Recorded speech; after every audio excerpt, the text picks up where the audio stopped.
Hi YouTube, welcome to another edition of Horror Hands, and for this video I'm going to go through all the Blu-rays and DVDs that I picked up in the month of December. So I hope everyone had a great Christmas and time with the family. Got to thank my mum and dad because they got me a few of the films that I'm going to show here today. So that was really nice of them. But yeah, got some pretty cool stuff this month, so we'll get straight into it. So first film I picked up is just like a little low budget zombie film called A Night of the Undead. Not had time to watch this one yet. It looks alright, it might be awful, I don't know, but you never know with these really low budget movies. But I like the look of this DVD. I like the retro look to this one with the horror stickers and things like that. So I thought it looked cool, so I just picked that one up. That's A Night of the Undead. Right, next up from Scream Factory, I got The Awakening with Charlton Heston battling like a mummy creature, I believe. I've never seen this one. I remember seeing a trailer for it a long time ago and thinking it looked cool and thinking that it was pretty awesome that Charlton Heston was in a horror movie like this. So I'll look forward to checking this one out. But yeah, pretty nice release there from Scream Factory. Okay, next up from Kino Lorber, I picked up Billy the Kid versus Dracula. So this is a peculiar, although enjoyable mix of old-fashioned Western and horror. So it's got John Carradine playing his Dracula role, pretty sinister in the role, I have to say. And he takes a liking to Billy the Kid's betrothed lady. So yeah, that starts up a bit of a thing between Dracula and Billy the Kid. It's a pretty fun film. I enjoyed watching this one on a rainy morning while I was off work. Just kind of a fun, cheap 60s movie. I did have a look at some reviews after watching the movie, and it's got some really bad reviews actually. A lot of people not liking this one and thinking it was really silly and badly made. But I gotta say, it was fun. It was a fun way to spend 70 minutes for me. I thought it was quite a unique and enjoyable 60s movie. Okay, next up, picked up another low budget slasher film called Bloody Summer Camp. So not seen this one yet. I expect this will just be a silly low budget slasher film. Hopefully it will have some decent kills and things like that, but you never know what you're getting from these low budget ones. I guess that's half the fun. Or not when they're not very good. But yeah, I thought that looked pretty cool, so grab that one. Right, next up is a movie from the 50s, and I've wanted to get this one for a long time purely because of the title of the film, and that is The Brain Eaters, which is a wonderfully lurid title. And this is, like I say, from the 50s, and it's like these alien parasites that crash land and sort of take over humans. You don't see them very much. You see them at the end, and they're like sort of furry remote control cars whizzing around. But yeah, it's not the best that the 1950s has to offer. There's some really wonderful 50s stuff out there. This is not one of them. It's good, but I just didn't think it was a classic like some of the others in this genre. But it's worth a watch, and like I say, I love the title, The Brain Eaters. That's probably one of the best horror movie titles from the 50s. So yeah, so great to finally pick this one up because I've wanted to get it and check it out for a long time. So yeah, glad that I finally came across that one. Okay, next up, I picked up this weird compilation called Campy Christmas Curiosities, which is very, very bizarre. It's just a compilation of Christmas related sort of mainly like puppet shows and cartoons and things like that. I don't know if they were originally made for kids, but they were so weird and bizarre they thought against it. But yeah, it's a very strange one. There's one with like a monkey playing Father Christmas. Yeah, just a strange little compilation. Pretty hard to come by, so I just thought I'd pick it up out of curiosity. Probably not one I'll watch again. It was just really strange, but yeah, interesting to have. And yeah, kind of a unique sort of archival collection of really weird stuff that you won't see again. So yeah, interesting in that respect. Next up from Warner Brothers, I picked up Children of the Damned, which is a sequel, one more kind of a remake, really, to the original Village of the Damned. Of course, John Carpenter remade that one in the 90s. But yeah, this is a sequel slash remake to the original. And I thought this was a really good film. I really liked the creepy kids in it. Ian Henry was in it. It was great. So yeah, pretty good story. I'm sure you've seen or at least know the story of this. The creepy kids that have superhuman powers, and academics and the army alike try to get hold of them, but they can't. But yeah, so pretty cool. Good to check this one out. That's Children of the Damned. Next up from Scream Factory, I picked up Dark Spell. Not had a chance to watch this one yet. Looks like a pretty cool, creepy movie. I think this woman unleashes this curse or something to bring a husband back or something, but it's not quite right. Sounds a bit Pet Cemetery-ish, but we'll have to see. But yeah, looks like a pretty cool release from Scream Factory. Okay, next up from Grindhouse. This is a really nice release. I picked up the sort of special edition of Death Game, which I've not had a chance to watch yet, but I hear this is like a really strong Grindhouse movie from the 70s. And if anyone's familiar with the Keanu Reeves film Knock Knock, that was like a remake to this film. This is the original, with these two women sort of get into this guy's house and mess with him and torture him and things like that. So yeah, really looking forward to checking this one out and seeing what it's like. And like I say, it's another one of these really nice releases from Grindhouse. You get like a book and things like that. So yeah, great to get Death Game. Next up, this was really awesome. I thoroughly enjoyed this film. This is Deep Space, which is a B-movie monster film from the 80s, one of my favourite subgenres. And this sees a alien crash down to Earth in like a meteor and starts killing people around the city. And yeah, the police have to try and stop it. So it doesn't actually take place in deep space. It very much takes place in the city, which was not a problem for me. But yeah, it's really cool. Got this great looking slimy alien monster in it, and entertaining throughout. And it does have a really good climax, which sees Charles Napier and Bo Svensson battling this giant slimy monster with chainsaws. So yeah, if that doesn't sell it to you, I don't know what will. But yeah, it's really cool. Monster gets plenty of screen time towards the end, and yeah, this is just a kind of movie that I like. Perfect movie for me. Rubber Monster movie from the 80s. So yeah, I definitely recommend Deep Space if you like your B-movie monster movies. So that was a good one. Next up is Don't Look in the Basement. Don't know anything about this film. I actually got this sent free from Mateflix. Made an order with them, and they sent this one for free, so I will check this out at some point. But yeah, always nice to receive a free movie. Next up from Scream Factory, I picked up Fear in the Night. So this is a Hammer film. One of Hammer's later movies, I think, is it 1974? Something like that. Yeah, 1974. So this was like when they sort of went a bit more contemporary. They took it out of the Gothic castles and made for a more modern setting.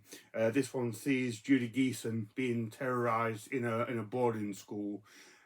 It's okay. Personally, I'm not a huge fan of when Hammer sort of modernised their movies. I much prefer the Gothic ones. This was great. It was okay. Judy Geeson was great in it. Ralph Bates was in it. It was a really underrated Hammer player, in my opinion. And Peter Cushing does have a small role. But yeah, I'm just not a huge fan of their contemporary films. I don't think they worked as well as the old-fashioned ones in the castle. But good to check this one out, because this was a Hammer film that I've not seen. This one's one that I'm interested in seeing. It's been out a while now, but I'm just getting it for Christmas from Severin, and it's Full C for Fake, which is, I believe, a bit of a docudrama about Lucio Fulci. So I don't know if they act out scenes or if they use archival footage of him. I'll check it out. I'm sure someone will let me know. But yeah, I'm just looking forward to watching this and seeing what they do, and seeing if I learn anything about the great Italian godfather of gore. So yeah, I'll check this one out soon and see what it's like. Heard mixed reviews, but yeah, I'm always willing to watch anything related to Fulci. So that's cool. Next up, from who released this? Dark Sky Films. This is a film called Gnaw, which is a British film sort of set in the countryside, and a couple of a group of couples, they like run afoul of this cannibalistic country folk, a little bit like England does Texas Chainsaw Massacre, that kind of thing. I thought it was pretty good. I enjoyed it for what it was. Got some good sort of like grisly, gory effects, and the inbred family were pretty cool. So yeah, I didn't mind this one. It was all right. Next up, I picked up one called Hydra.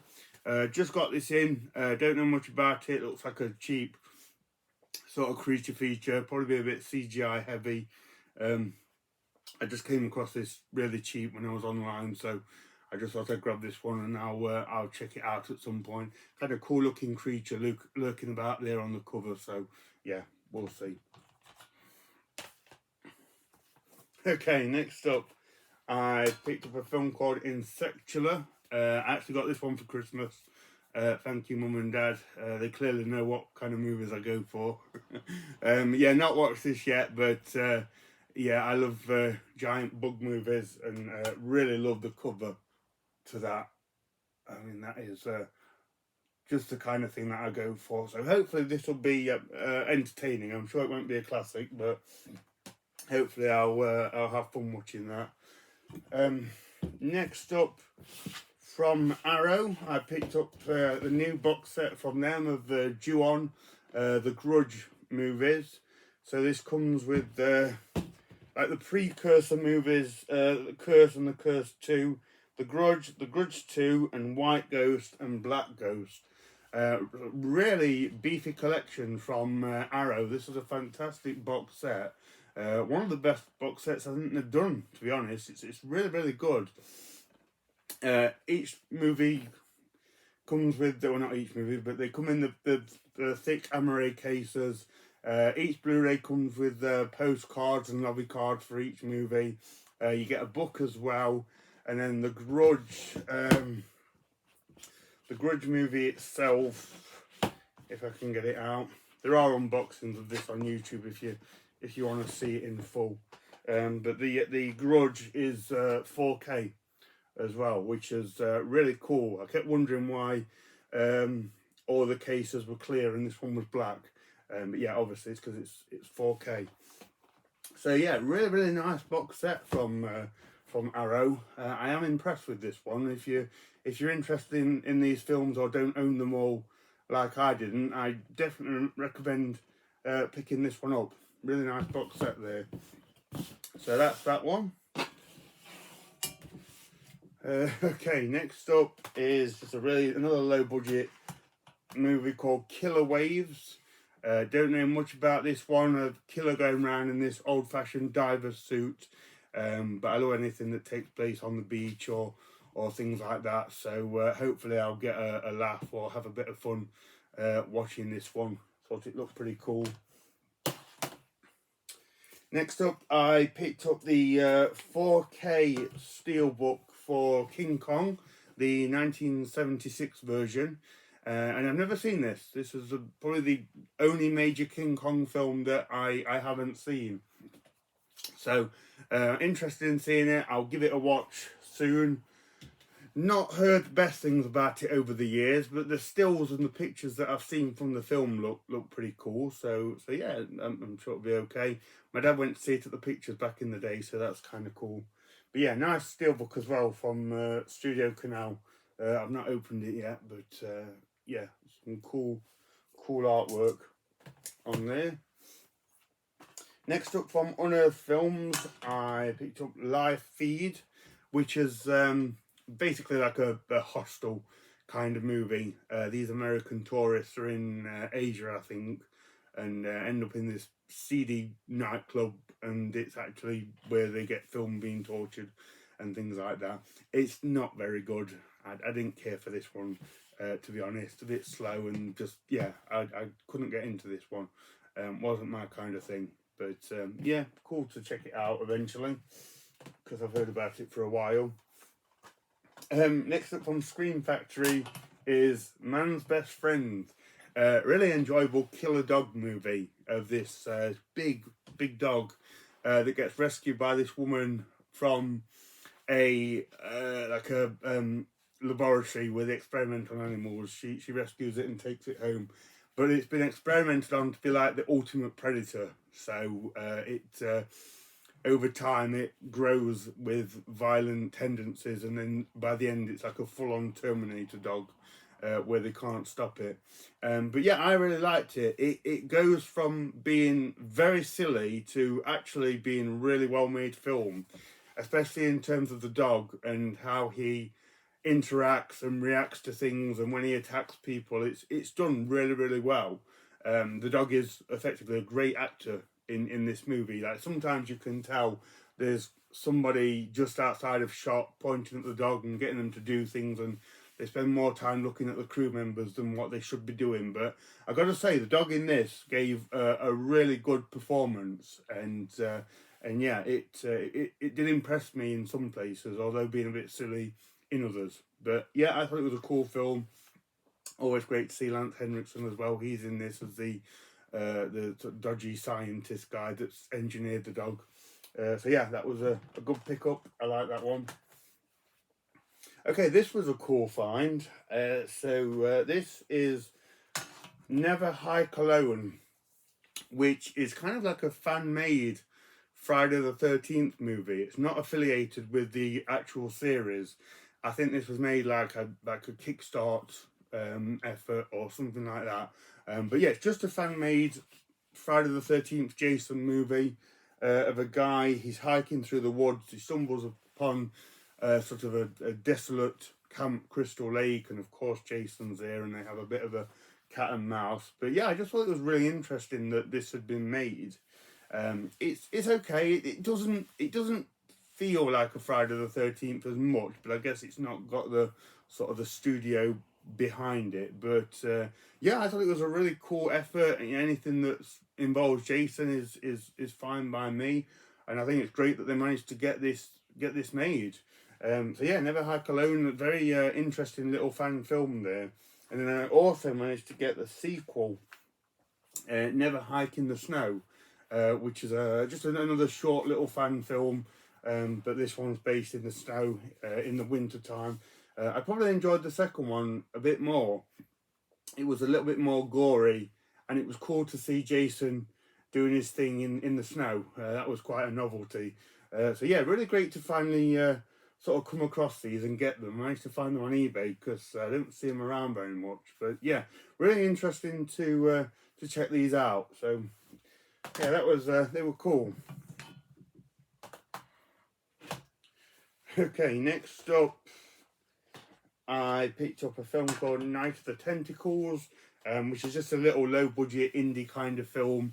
Mainly takes place in this guy's apartment. He has like a dodgy heart, so he swaps it for a heart in the box, which is actually a tentacle monster that needs blood and human flesh to keep itself going, that kind of thing. It was alright. It was a decent low-budget effort, but nothing that special. I watched it at the beginning of the month and I've already forgot most of it. But yeah, it was pretty cool in places.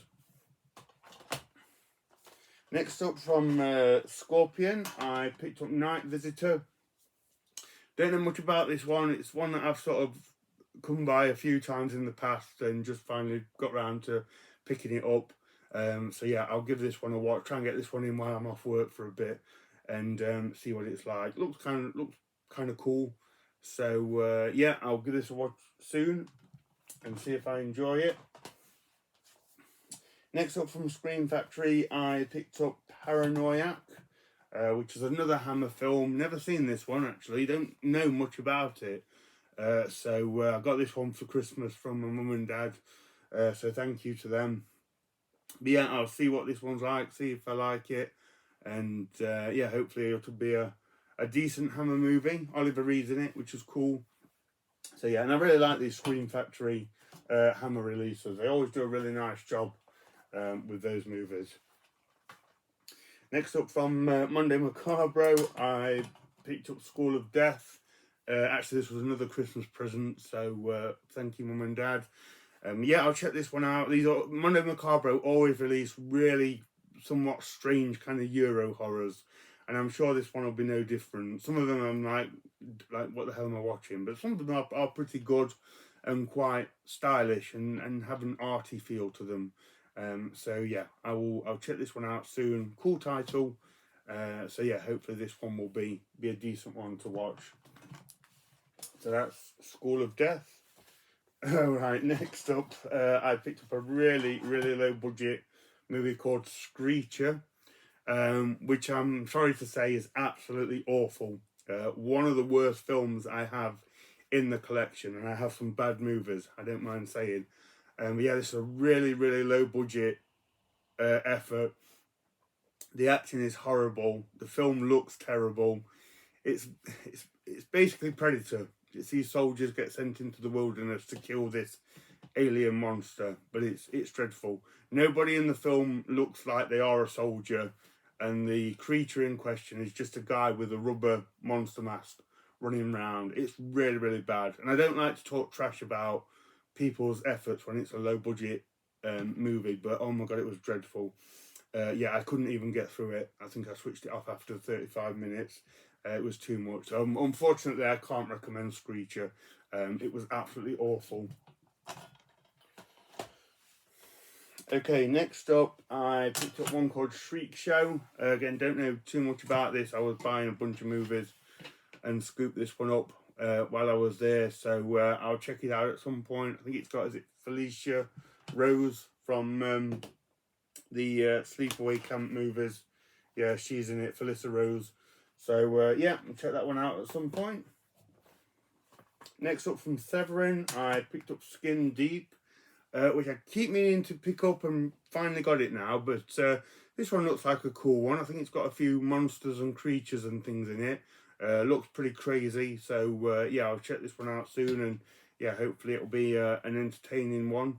Yeah, one I wanted to see for a long time, and then Severin brought it out, and I kept meaning to pick it up and didn't get round to it. But yeah, finally got round to getting it now and adding it to the collection. So looking forward to checking out that one. Next up, I picked up one called Smiley Face Killers.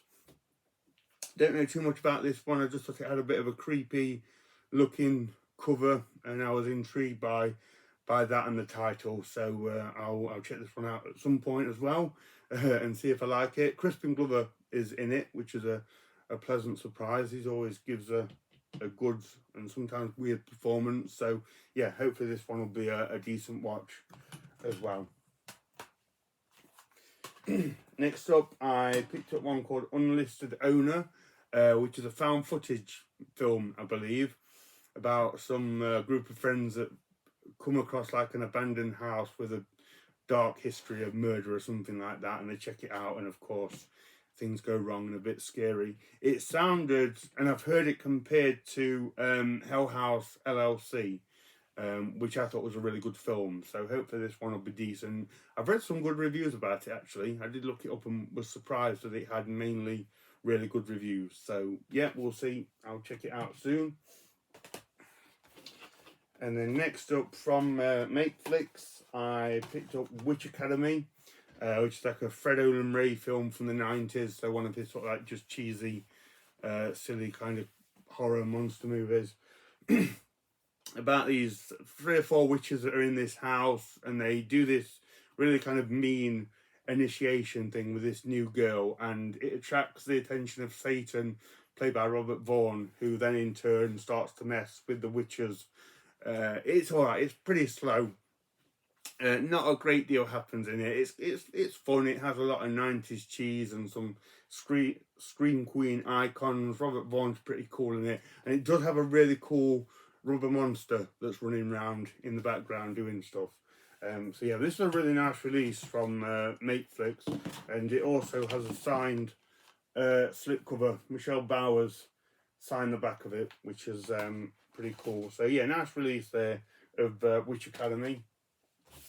And then the last one I got from Scream Factory is Witches in the Woods. Again, it's not one that I'm familiar with. I just picked it up, thought it looked cool, so chucked it in the basket when I was getting some other things.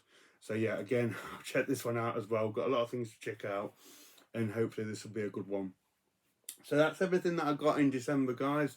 As always, let me know what you think. Any that you like, any that you don't like, let me know. So thank you very much for watching, and stay tuned for more videos.